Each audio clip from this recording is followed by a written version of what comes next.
Welcome to Mock 10 Sports. We're glad to have you with us today. You may ask why I'm breathing just a sigh of disappointment. It's because we're going to go to Kyle Field. We're going to go to College Station.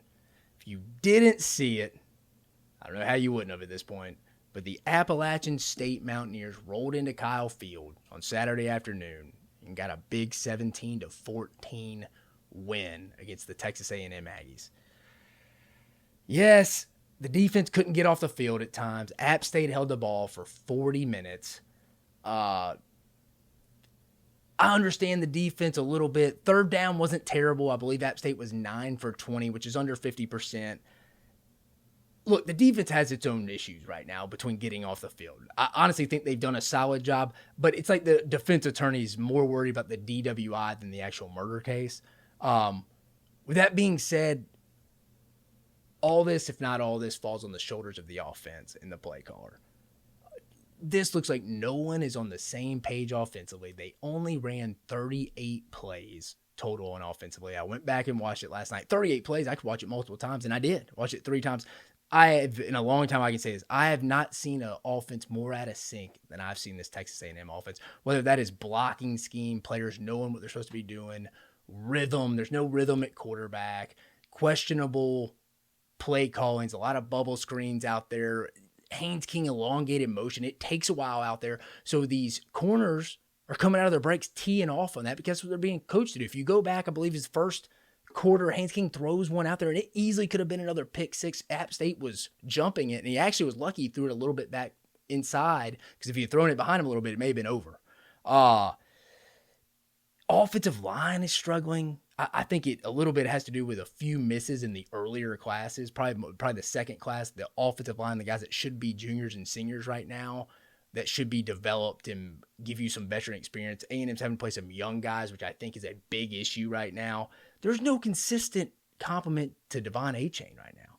Oh, they recruited a lot of guys that are very similar to him physically. The Crownover kid, probably more of a fullback, but he is a bigger guy. But they need a compliment. I thought going into the season, Isaiah Spiller would be a big miss for the Aggies this year. Spiller, solid back in his own, good running back. I don't think he was an elite guy, but I do think A&M will miss his 3 years of experience, which showed last week. They just don't have a guy that can go get yards after contact, get 3 or 4 yards, always be falling forward, picking up positive yards. Achane can't be the guy every down. He can't be the every down back for you. It's got to be by committee. They got to find someone who that is. Is it Crownover? I don't know. I'm not there anymore like I used to be. Fisher shook up the offensive staff going into the season. I mean, I know he took a little bit to name a quarterback, but they changed quarterback coach. Damian Craig moved to quarterbacks. James Coley moved to wide receivers, and Daryl Dickey was the quarterback's offensive coordinator. Quarterback's coach, offensive coordinators moved to tight ends. I saw today, Jimbo was talking about giving up play calling duties. He hadn't said anything like that. I had to go back and look it up. Since around 2011, 2012, before Jameis Winston came in, and probably gave him a little bit of false sense of hope of how should I say this? His offensive philosophy being a long-term answer as the game is ultimately evolved. I know it's always said, Nick Saban, Lane Kiffin in 2014-15 changed the way Alabama, their offensive system is. They changed the way it is, and that everybody has given Coach Saban compliments. He's adapted to the style of play now. You can't just go back and win games 17-10 anymore and just hope your defense outplays them. Like I said, if you're telling people your defense is holding people for 17 points, you should win every football game in today's time. I mean, he's admitted today that the system may be a little too complicated for the quarterbacks. Well, that's an issue then, because it doesn't matter. Believe me, I used to sit in the staff room with this guy. Jimbo Fisher is an offensive savant. I know people want to make fun of the system, say it's not there. I'm doing it right now. I'm saying the system needs some tweaking, some changing, whatever it may be. But to say the guy doesn't know football would be a very naive statement. One of the smarter offensive coaches, I think you can go back in college football history, but the times have changed. You have to be more explosive. Now, in years like their 2020 season where they won the Orange Bowl and only lost one game, you had a 3-year starter in Kellen Moore. I think you had about 4 starters who had started 2 or 3 years on the offensive line. They led the nation that year in third down offensive efficiency. Like they would go on 10 to 12 play drives and just stay ahead of the chains and just convert 3rd and 3s, 3rd and 4s. They got into 3rd and manageable and convert that in the run game and the passing game. They throw in Jalen Weidemeyer, also another guy in the NFL right now, was another safety valve for him or a big threat for him as his career progressed. But in 2020, he was a guy they used in the passing game as well. You can do that when you have veterans at the quarterback position, veterans on the offensive line. To an extent, you can. I still think you have to be more explosive, but there's a reason why they were number 1 in 3rd down efficiency on offense that year, because they had a lot of veteran experience that had been in the system. That's not the case this year, so you can't keep doing that. You can't, because if you get any kind of negative play, get them behind the timing, behind the line of scrimmage, there's no way they recover. They just don't do it anymore. They can't pick up the 3rd and 12, 3rd and 15 right now. They're struggling to do that. So you have to adapt and evolve.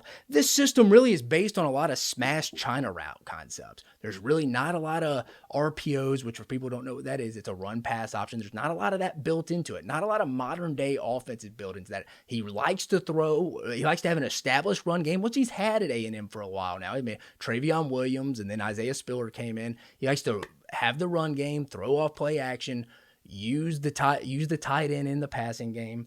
But it's a little, for a younger team, there's a lot it goes into it. Playing quarterback for Jimbo Fisher is not only hard from a mental standpoint because he's so hard on you, but from a schematic standpoint a lot. In a position that it is a lot on as well that is not talked about is receiver.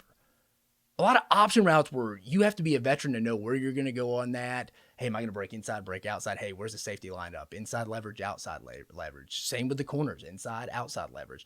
It all predicates on a lot of stuff like that. It's the hardest position, the hardest wide receiver position to play in the country. Playing for Jimbo Fisher at wide receiver, there's just a lot to know. He puts a lot on you. So that's an issue from that standpoint. I also think they missed on some veteran wide receivers and some tight ends. There's some older guys in that wide receiver room that are kind of just guys right now. Jalen Preston, kind of just a guy. Chase Lane, kind of just a guy. Now they got Evan Stewart as a young guy. Had a big turnover this past weekend, but he's going to be a dude for him. He will be fine. But there's just some veterans at the tight end position, wide receiver position that I think they missed evaluated on early in the process. And just move into some things that need to change, not even schematic standpoint. This is big picture organization traits that I think guys from being in the building, stepping foot in all 3 of these buildings in my past, been in all 3 buildings, Alabama, Georgia, and Texas A&M. The difference that Nick Saban and Kirby Smart have over everybody else, it's not their X's and O's. Yeah, they know a hell of a lot about football. They really do. It's their ability to run an organization from top to bottom, having a plan, a 2-year calendar in advance, knowing what we're doing on these exact dates, how we're going to do this, defining responsibilities for people, just having a true pulse on top to bottom from your role all the way down to the janitorial assistant. I know that sounds cliche, but it is true. Those are the 2 best I've been around that have done it. Coach Fisher, love him to death, but he's an offensive play caller right now. If he were to back up, look at his program at a 35,000 foot view and then come back in, I bet he would change a lot. It would give him more time to go sit in with his defensive staff, get more familiar with them day to day, be more involved in the recruiting evaluation process, watch full eval tapes, know the ins and outs of these guys. I mean, if you aren't watching full eval tapes, that is literally like buying a house, sight unseen, just off the pictures online.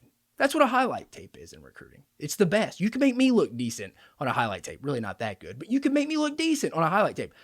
Pull the layers back and find out how these players are when they're getting killed 40-0 or when they're up 40-0.